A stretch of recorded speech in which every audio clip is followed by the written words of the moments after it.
Good morning, Internet world. If you don't know me, my name is Mitch Brewer. Some people call me the Insurance Man.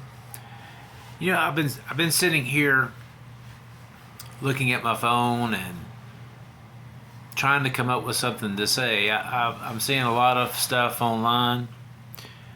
People losing their jobs, people going through all kinds of trials and tribulations in their life. And I know things are difficult. We live in a very difficult world. We live in a time where the deception is high and the free speech is little. We have to guard every word that comes out of our mouth or we may get canceled. But my message to you this morning is the answer is in loving our neighbors. We need more people loving our neighbors. I personally have been very fortunate in life that I've had people that cared about me, that came to me when I was having trouble in my life, and they could have just walked on by. They could have just not said anything. That's really the easy thing to do sometimes, but they didn't do that. They stopped and they had what I call the unsugar-coated conversation with Mitch, letting me know that most of what was happening in my life was self-sabotage. See, a lot of people don't understand the biggest problem that sometimes we have is within our own mind, between our own ears. Self-sabotage. I've done it with food, all kinds of stuff. So if you can do anything today, if you have problems and you're trying to overcome those problems, one of the best ways to overcome your problems is to focus on somebody else's problem. Help somebody else solve a problem. I deal in difficult conversations. I deal in helping people prepare for the day they do not want to come in their life to the best that they can. We all have difficulties. Right now, people are having financial difficulties. They don't know what to do. You watch social media and it seems like everybody's making $1 million a day. It's not true. There are people that make that kind of money, but the internet makes it seem like everybody's life is all sunshine and unicorns and rainbows, and it's not like that. It's not in the real world. I had a friend of mine. He works for a city government, and this morning he made a post that was saying that he watched a man have a nervous breakdown on a Zoom call because now he's expected to come into work every day, or at least part of the days. I don't even think it was every day. Folks, this is being an adult. Adults go to work, and sometimes we are fortunate enough to work from home.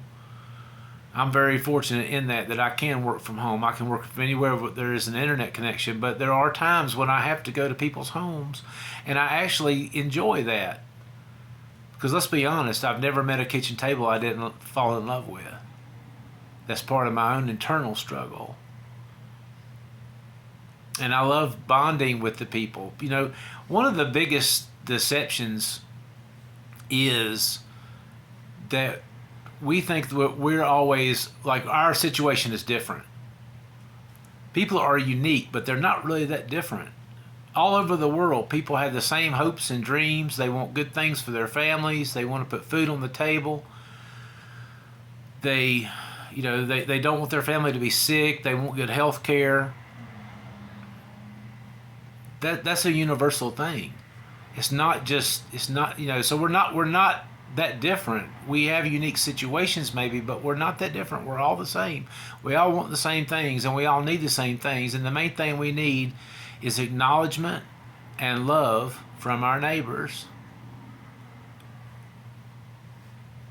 So I would just encourage you that if you have a problem in your life, don't focus so much on that. Find somebody else out there that has a what may seem to be an even worse problem and help them solve it. Yeah, I give rides to homeless crackheads. Yeah, I help people that are in trouble. But I also explain to them the self-sabotage. I mean, let's face it. I mean, sometimes we can be our own worst enemy. And all I can do is share my gifts. You know, I'm really good at math. I think I'm fairly good at dealing with people. I'm used to having difficult conversations, and people confide in me, and I keep those things to myself. I don't share those things. Even if I do share certain stories, I keep the people anonymous. I may share struggles that people have, but I keep the people anonymous. And so I want you to know that I'm here and I can be trusted. I've worked most of my life to build a good reputation so that people will trust me. You know, when I was a young man, I came across an opportunity and nobody would listen to me. It was a great opportunity, but nobody would listen to me.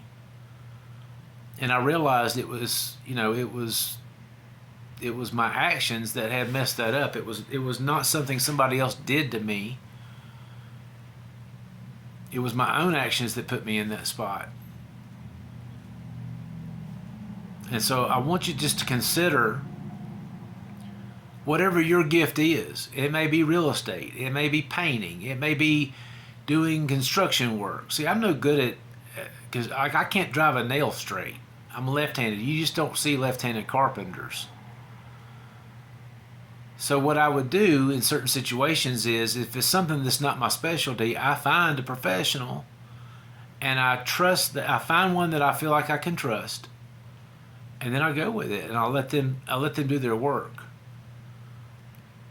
I may ask questions along the way so that I have a better understanding about why things are being done, but ultimately, I'll let that person do their work.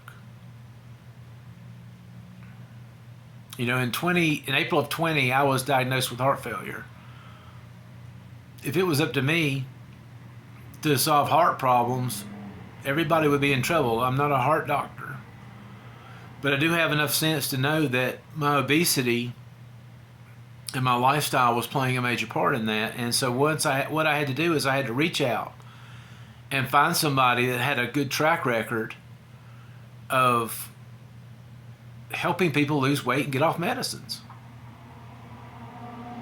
And that's what I did. And now I'm 85 pounds down. I know I'm still a big man. I still have ways to go, but you know, I didn't fight with the coach. So, you know, my time is short here because I know the attention spans are the same. But my message is, and I will continue to shout this to the rooftops, and it will get louder: love your neighbor. The problem is people are loving their neighbor, but they don't love themselves. And if you don't love yourself, you don't know how to love your neighbor. So learn how to love yourself. And we're going to go over some of those things in another video. But learn how to love yourself, learn how to love your neighbor, and put those actions into words. I hope you have a great day and a great Thanksgiving. If I can ever help you with anything, please reach out to me. My name is Mitch Brewer. Some people call me the Insurance Man.